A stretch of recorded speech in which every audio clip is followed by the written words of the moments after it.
تو آج کی کہانی شروع کرنے سے پہلے اگر آپ بھی ہمارے چینل پر نئے ہیں تو ہمارے چینل کی ویڈیو کو لائک کر لیں اور چینل کو سبسکرائب کر کے بیل نوٹیفیکیشن کو آن کر لیں تاکہ ہمارے چینل پر آنے والی جنگل ایڈوانس کہانیاں کی ویڈیو کا نوٹیفیکیشن سب سے پہلے آپ تک پہنچ سکے۔ تو چلیں شروع کرتے ہیں۔ آج کی ہماری اگلی کہانی ہے امرو اور گنجا جادوگر۔ امرو یار اپنے گھر کے کمرے میں بیٹھا زنبیل میں موجود دولت کا حساب اپنی انگلیوں پر کر رہا تھا کہ دروازہ کھلا اور ایک خادم اندر داخل ہوا۔ کیا بات ہے، کیوں آئے ہو؟ امرو یار نے حیران ہو کر پوچھا تو خادم نے ایک خط امرو یار کی طرف بڑھا دیا۔ یہ خط سردار امیر حمزہ نے میدان جنگ سے بھیجا ہے۔ خادم نے جلدی سے شاہی خط کھولا اور اسے پڑھنے لگا۔ سردار امیر حمزہ نے اس خط میں اسے حکم دیا کہ طلسم و شربا کی سرحد کے قریب شہنشاہ افراسیاب نے مسلمان فوجوں کو روکنے کے لیے گنجے جادوگر کو فوج دے کر بھیجا ہے جس نے سرحد کے قریب پڑاؤ ڈالا ہوا ہے۔ چونکہ سردار امیر حمزہ جادوگروں کی ایک بڑی فوج سے لڑنے میں مصروف ہے اور اسے خطرہ ہے کہ یہ گنجا جادوگر کہیں عقب سے ان پر حملہ نہ کر دے، اس لیے امرو فوراً جا کر اس گنجے جادوگر کا خاتمہ کر دے، اسے کثیر انعام دیا جائے گا۔ امرو نے رکا پڑھ کر فوراً لباس تبدیل کیا اور شاہی اسطبل سے گھوڑا لیا اور طلسم و شربا کی سرحد کی طرف روانہ ہو گیا۔ وہ چونکہ سینکڑوں بار طلسم و شربا آتا جاتا رہتا تھا اس لیے اسے اس کے بارے میں اچھی طرح علم تھا کہ گنجا جادوگر کہاں پڑاؤ ڈالے ہوئے ہوگا۔ امرو منزلیں مارتا ہوا آگے بڑھتا چلا گیا اور جب وہ طلسم و شربا کی سرحد سے پہلے آنے والے جنگل کے پاس پہنچا تو وہ گھوڑے سے اترا اور اس نے گھوڑے کو آزاد کر دیا تاکہ وہ وہاں آزادانہ گھوم پھر کر اپنا پیٹ بھر سکے اور جنگلی جانوروں سے اپنا تحفظ کر سکے، اور خود وہ زنبیل سنبھالے جنگل میں داخل ہو گیا۔ جنگل زیادہ بڑا نہ تھا اس لیے اسے یقین تھا کہ وہ شام ہونے سے پہلے اس جنگل کا عبور کر کے دوسری طرف واقع طلسم و شربا کی سرحد تک پہنچ جائے گا۔ لیکن ابھی اس نے آدھا جنگل ہی پار کیا ہوگا کہ اچانک جنگل کے درمیان بنے ہوئے ایک بڑے سے محل نما مکان کو دیکھ کر ٹھٹک کر رک گیا۔ مکان بہت بڑا تھا اور باقاعدہ بڑے بڑے پتھروں سے بنایا گیا تھا، جبکہ اس کا بڑا سا پھاٹک لکڑی کا بنا ہوا تھا۔ اس مکان کے اوپر سیاہ رنگ کا ایک جھنڈا لہرا رہا تھا جس پر انسانی کھوپڑی اور 2 ہڈیوں کی تصویر بنی ہوئی تھی۔ اس جھنڈے کو دیکھ کر امرو سمجھ گیا کہ کہیں وہ جادوگر کا مکان ہے۔ اسے خیال آیا کہ کہیں وہ گنجا جادوگر اس مکان میں نہ رہتا ہو، چنانچہ وہ محتاط انداز میں آگے بڑھنے لگا۔ مکان کے باہر کوئی آدمی نہ تھا، ہر طرف ویرانی ہی ویرانی تھی۔ امرو اس بڑے سے پھاٹک کے سامنے پہنچ گیا۔ اس نے زور سے پھاٹک پر دستک دی۔ کون ہے؟ اندر سے ایک چیختی ہوئی کرخت آواز سنائی دی۔ میرا نام حکیم الحکماء ہے، میں طلسم و شربا کے شہنشاہ افراسیاب کا شاہی حکیم ہوں۔ امرو یار نے اونچی آواز میں جواب دیا تو دروازہ درمیان سے تھوڑا سا کھل گیا، لیکن یہ دروازہ اتنا نہ کھلا تھا کہ امرو یار اندر داخل ہو سکتا۔ سامنے ایک کرسی پر ایک گنجا آدمی بیٹھا ہوا تھا۔ اس کے ماتھے پر بھی کھوپڑی کا نشان تھا۔ اس کی باریک لیکن لمبی مونچھیں تھی۔ اس نے ایسا لباس پہنا ہوا تھا کہ جیسے وہ کسی برفانی علاقے میں رہتا ہو۔ اس کی نظریں دروازے کی درز سے سامنے کھڑے امرو یار پر جمی ہوئی تھی۔ امرو یار آگے بڑھا ہی تھا کہ اچانک وہ یہ دیکھ کر حیران ہو گیا کہ اب سامنے وہ مکان تھا اور نہ وہ دروازہ بلکہ وہاں عام سا جنگل تھا۔ وہ یہ دیکھ کر بے حد حیران ہوا۔ اس نے جلدی سے زنبیل میں ہاتھ ڈالا اور تختی دادوئی نکال لی۔ تختی دادوئی، مجھے بتاؤ کہ یہ سب کیا تھا اور یہ مکان کہاں غائب ہو گیا؟ امرو نے تختی دادوئی کو ہاتھ میں لیتے ہوئے کہا تو تختی دادوئی پر فوراً ایک تحریر ابھر آئی۔ خواجہ امرو یار کو بتایا جاتا ہے کہ یہ مکان جادو کا تھا اور اس میں گنجا جادوگر رہ رہا تھا۔ اسے طلسم و شربا کے شہنشاہ افراسیاب نے نہ صرف تمہارے متعلق پوری تفصیل سے بتا دیا تھا بلکہ تمہاری تصویر بھی اسے دکھا دی تھی اور اسے حکم دیا تھا کہ وہ تم سے مقابلہ کرنے کی کوشش نہ کرے کیونکہ اس طرح تم اسے ہلاک کرنے میں کامیاب ہو جاؤ گے۔ اس لیے جب اس نے تمہیں دیکھا تو وہ تمہیں پہچان گیا اور اس نے تمہارا مقابلہ کرنے کی بجائے مکان سمیت یہاں سے فرار ہونے میں ہی عافیت سمجھی، اور اب وہ اپنی فوج کے اندر بنے ہوئے شاہی خیمے میں موجود ہے۔ اور خواجہ عمرو یار کو بتایا جاتا ہے کہ گنجا جادوگر اس وقت ہلاک ہو سکتا ہے جب عمرو یار اپنی تلوار پر ایک خونخوار شیر اور ایک خونخوار بھینسے اور ایک خونخوار چیتے کا خون لگا لے۔ ان تینوں درندوں کا خون لگنے کے بعد ہی اس تلوار سے گنجے جادوگر کو ہلاک کیا جا سکتا ہے اور وہ مقابلے پر مجبور بھی ہو سکتا ہے۔ ویسے گنجا جادوگر جسمانی طور پر اور جادو کے لحاظ سے بے حد طاقتور ہے۔ اس کی پیشانی پر کھوپڑی اور 2 ہڈیوں کا نشان ہے۔ گنجا جادوگر اس وقت ہلاک ہو سکتا ہے جب تمہاری تلوار کا پہلا وار اس کی پیشانی پر موجود اس نشان پر پڑے، ورنہ وہ ہلاک نہیں ہو سکتا۔ اور اس کے جادو کے توڑ کے لیے تمہیں اپنی تلوار کے دستے کے ساتھ لومڑی کی دم باندھنی ہوگی، پھر اس کا کوئی جادو تم پر اثر نہ کر سکے گا۔ لیکن اگر تمہاری تلوار کا پہلا وار اس گنجے جادوگر کی پیشانی پر موجود نشان پر نہ لگ سکا تو تم پھر خود ہلاک ہو جاؤ گے۔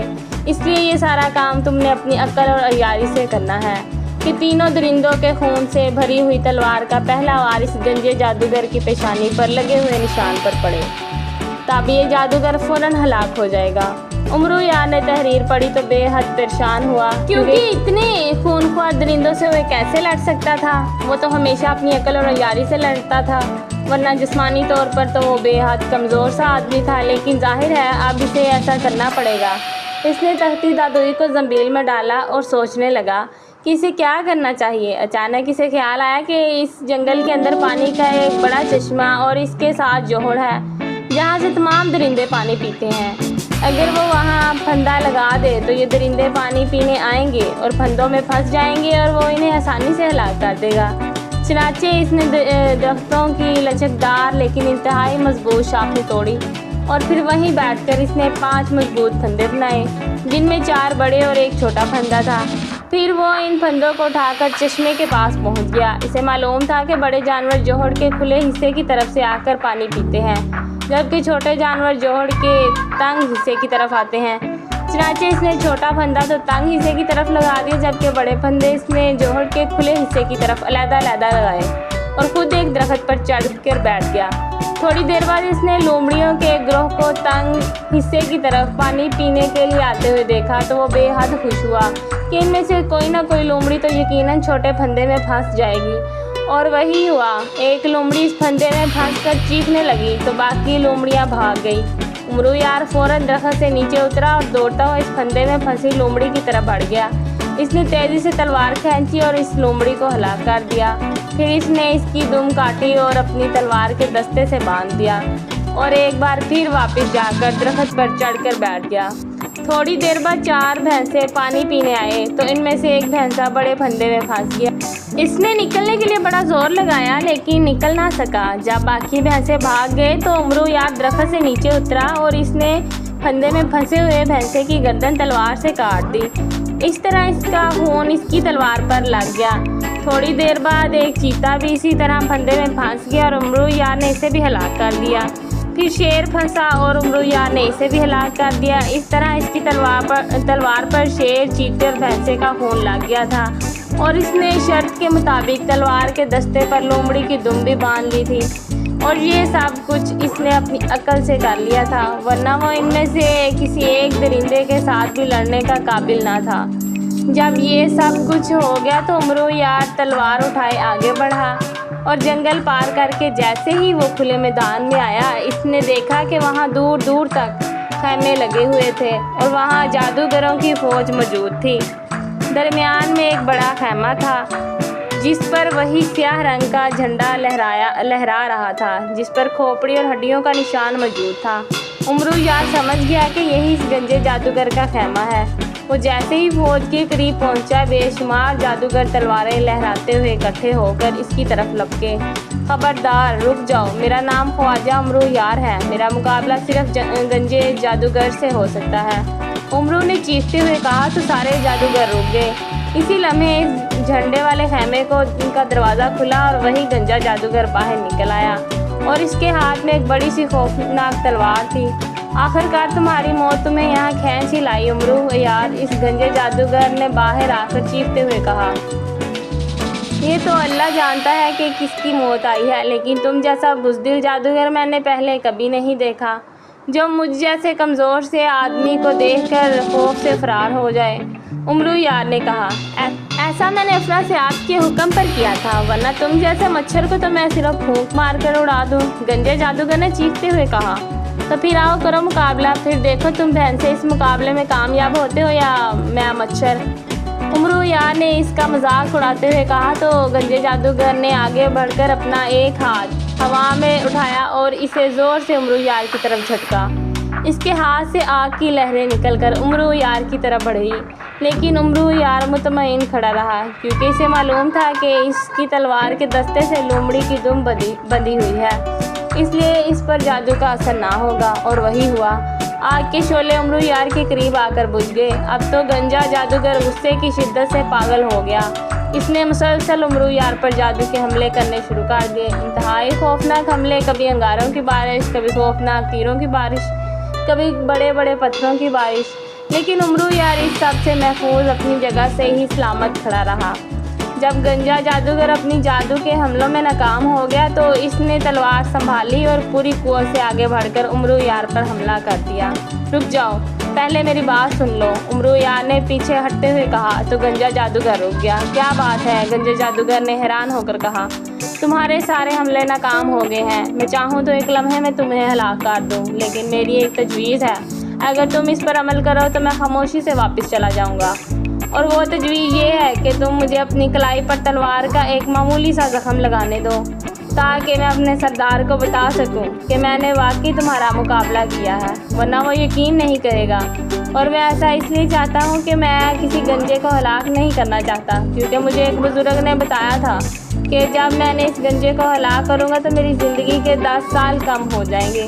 امرو یار نے فوراً یارانہ لہجے میں کہا، کیونکہ اسے معلوم تھا کہ گنجا جادوگر جسمانی طور پر اس سے زیادہ طاقتور ہے اور لڑنے میں بھی مہارت رکھتا ہے، اس لیے وہ اس کی پیشانی پر پہلا وارانہ کر سکے گا، اور اگر وہ ایسا نہ کر سکا تو پھر خود ہلاک ہو جائے گا۔ کیا تم وعدہ کرتے ہو کہ تم واپس چلے جاؤ گے؟ گنجے جادوگر نے فوراً رضامندی سے کہا، کیونکہ وہ بھی امرو یار سے خوف زدہ ہو چکا تھا جس پر اس کا کوئی جادو نہ چل سکا، اور امرو یار نے فوراً وعدہ کر لیا، ٹھیک ہے تم لگاؤ زخم۔